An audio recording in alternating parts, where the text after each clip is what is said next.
Alright, so this video is going to be on what I actually do as a security analyst. So for anyone who's new to my channel, I'm Sandra and I currently work as a security analyst. I've been working full-time for a little more than 3 years now, since I graduated college. Please give this video a thumbs up if it was helpful to you.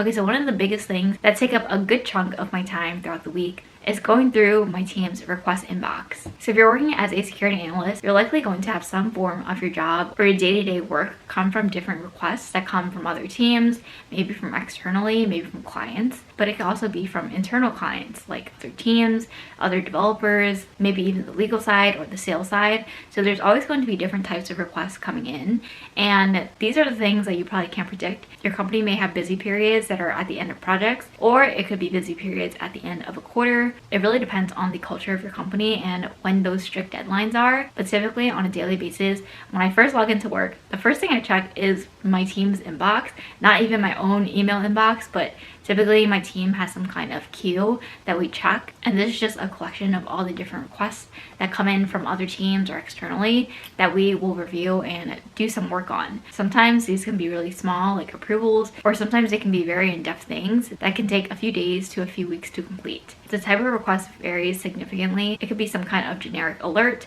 it could be some kind of user request, it could be a security question, it could be about a potential vulnerability. Basically, you kind of get what I mean. It could be anything. And typically for my team, we kind of take turns doing the tickets. And there are some days when many tickets come in all at once.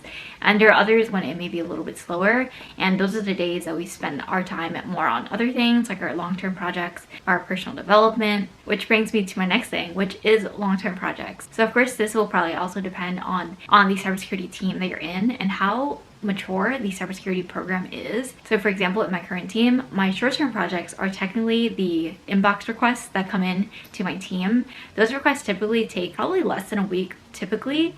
Sometimes there are requests that take a little bit longer, especially if it's a proof of concept or something that we have to actually do a POC on, which is basically when someone reports some kind of exploit or vulnerability, and then we verify that it exists or does not exist. So those tickets are kind of like our short-term projects.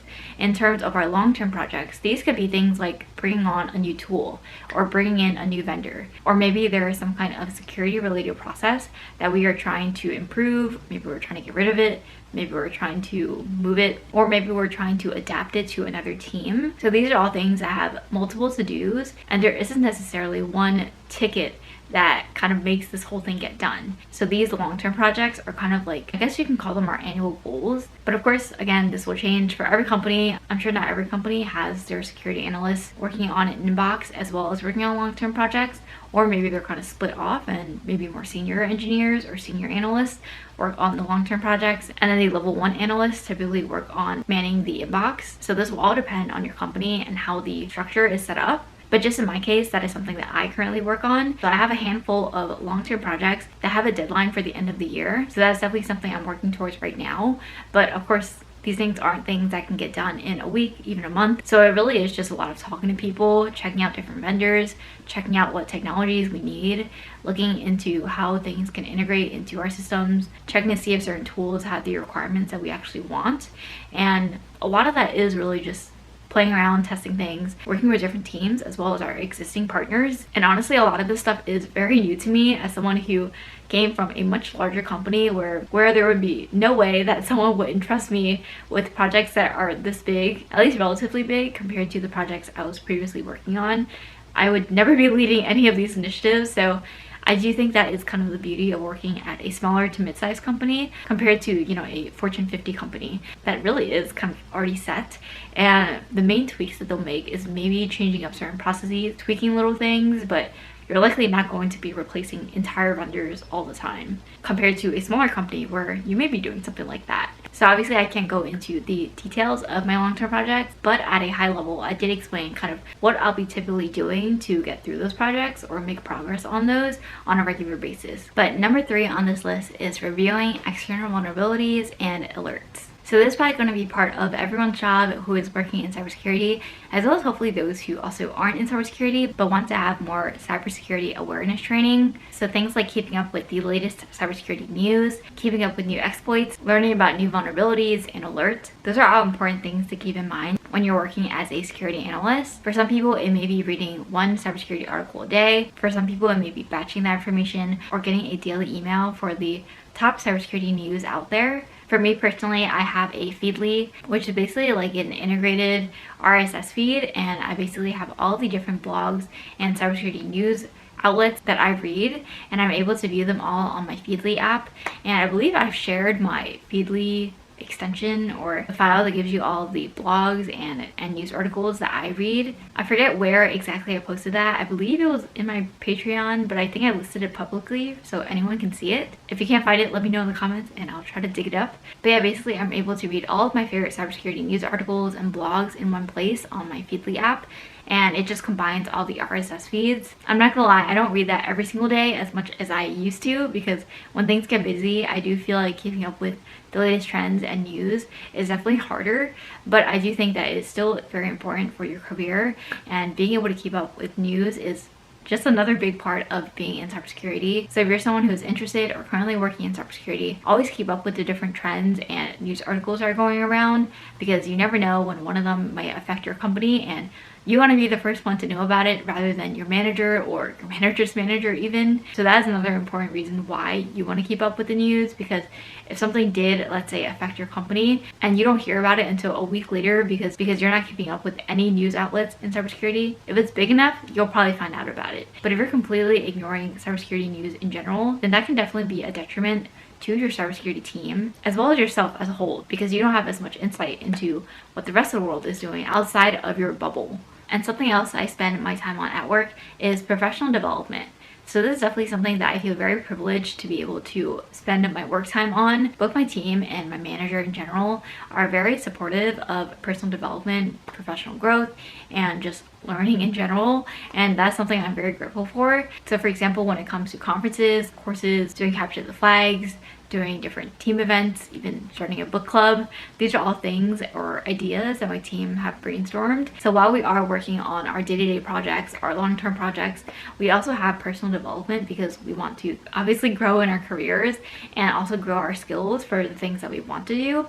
Not necessarily for the jobs that we have today, but maybe even learning the skills that we might want to use for the jobs of our tomorrow or future roles that we want to do. So that's something that I think is always going to be beneficial. Obviously, not every company is able to give you that professional development time or cares whether or not you do that. But if you do have the chance or some kind of downtime during your workday, I think professional development and just learning something in general can be very beneficial to your career, because over the long term, if you're doing that for a few months, a few years, those new skills don't mean that much to you at first because you may not feel super proficient in them. But down the line, if your company, let's say, adopts a certain tool that you've learned during your professional development and no one else on your team knows how to use it, then bam, that's already an opportunity for you to lead a certain project or be able to have more input or insight into certain things. And that is something I think you just really can't predict in your career. And that's why when you're just going about your day-to-day, if there's some kind of skill, some kind of tool that you think is really interesting, or maybe it's up and coming and it's new, and you're just in the market to learn something new, then I would definitely go for it and try to see what comes out of it. Obviously, not every single skill or tool that you learn is going to get you a promotion or get you that next job, but I do think it's one step closer to reaching your career goals if it's in a field or for a specific role that you want to get into. And of course, working in cybersecurity, part of your job is to continuously learn. So that's definitely something I dedicate some of my time to throughout the week. Alright, this next thing I'm sure you guys saw coming, and that is meetings. So I know I've talked a lot about meetings on my channel in my previous role. I definitely have a lot less meetings in my current job compared to my previous job, but obviously meetings still happen. There are times when we have asynchronous communication through different pings or IMs as well as through email. But obviously working remotely, having meetings definitely helps when you're discussing a certain project or a certain issue with the team. So it really depends on the day, but some days I will have 0 meetings or maybe even just 1 meeting, and then other days I'll have a larger chunk of meetings. Sometimes I'll have meetings throughout the whole morning or sometimes just throughout the afternoon. It typically isn't going to be the whole entire day, at least from what I've seen, but because a lot of the meetings I have on my calendar are recurring, I'm able to plan ahead and be able to plan certain work to get done during certain times or certain days of the week compared to, let's say, a Friday, and maybe Fridays are my busy days. So again, this will very likely vary depending on the company you work in. Some SOC analysts or security analysts may not have very many meetings because that's just how their team is set up. I don't have a daily stand-up with my team or anything. We're not a development team, but we do have recurring team meetings where we meet a few times a week just to discuss any issues that we might have, any roadblocks, our progress on certain things. So overall, I do think it's a good balance, but just remember, if you're working for a company, you're likely always going to have meetings on your calendar. There's no way to really just avoid meetings, I think, especially, you're working with other people and you're going to be communicating, collaborating. So I would say maybe about 20% of my week, maybe 25% of my week is dedicated to meetings. And if you guys were here since the beginning of my channel, where I used to make work vlogs in my previous company, I was probably spending, I don't know, maybe about 60% of my week in meetings, which kind of didn't make sense because I was really only an analyst level person, very much entry level. So I always wonder why I would even need to be on some of those meetings, but of course it may just be for observability and just having insights to certain things. But a lot of times the meetings I was in, I didn't know a lot of what was going on and a lot of it didn't apply to me. Always keep that in mind. I do think it's a valid piece of feedback to give to your team or your manager if you realize that you have too many meetings on your calendar that are irrelevant to you and are keeping you from doing the real work that needs to be done.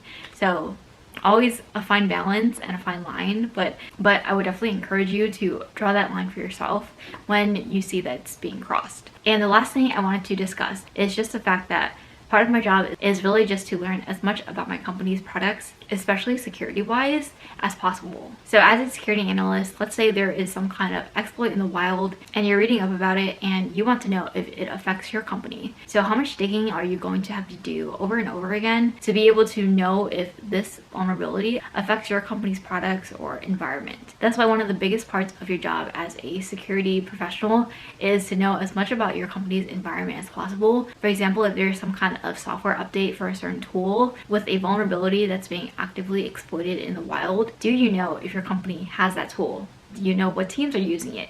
Do you know who owns it? Do you know who has the responsibility to update it? And can you check if it can be updated, or if it's already been updated, or if it's being automatically updated, how frequently is it being updated? Is it once a week, or is it once a quarter? Or is it set to manual? Because these are things that you don't know until you look into it, and every company has its skeletons in the closet and things like that, and I'm definitely not the one to be ratting on that. But I do think as a security analyst, one of the ways to make your job easier and as easiest as possible for you is to be able to know as much about your company's infrastructure and environment as possible. Obviously, for me, even as someone who's been working my job for almost 8 months now, it feels crazy to say that, but yeah, 8 months almost, and I still do not feel like I have a full grasp on my company's infrastructure, and honestly I don't think I ever will, considering my current role and the background I have, and also considering the fact that things are always changing, always being added or updated or removed. So I don't think I'll ever have 100% grasp on the technology, but that is something I want to strive for. So when someone asks me a security question about our infrastructure, I'm able to answer it without having to second guess myself too much. And of course, for a lot of this, I do rely on my teammates who are very, very good at their jobs, and they're also very knowledgeable about our products and tools, and that definitely helps me a lot, because sometimes no matter how much I dig for an answer, dig for some kind of documentation, some kind of spec, I may not be able to find it until I ask someone on my team or ask someone else on the specific team that owns it. So even if you don't know everything about your company's products, it'll still be helpful for you to be able to know where to find that information, and that in itself is a skill, and I think that's a skill that I have used many times in my current role. And this is a reminder for you guys not to be afraid, or don't be shy. Ask and reach out if you have any questions about certain things. It benefits everyone across the board when you're able to ask questions, especially if you're coming from an external perspective. Maybe you're someone who just started on the team or the company, then you may be asking a question that no one else on the team has asked before or thought of before. So I do think that's something important to consider if you're someone who is a bit shy about asking questions, which I definitely was in the first year of my career, and now I feel pretty nonchalant, I guess, about asking questions. But of course, you don't want to ask the same question over and over and over. I typically ask questions once, write down the answer, and have that to go back to if I need it. But for something that you really don't know, don't be afraid to ask your teammates, ask your manager, or be able to find the resources needed to answer your question. Alright, so that's it for this video. It felt like It felt like I started out talking about what I actually do as a security analyst, and then it became somewhat of a career advice video. But hopefully this was helpful to you guys. If you have any questions, leave them in the comments below and I'll try to get back to you as soon as I can. And if this video was helpful to you, please give it a thumbs up and subscribe and turn on post notifications.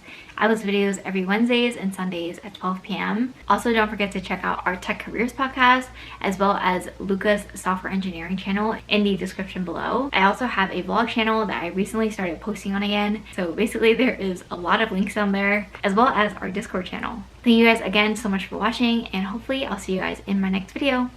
Bye!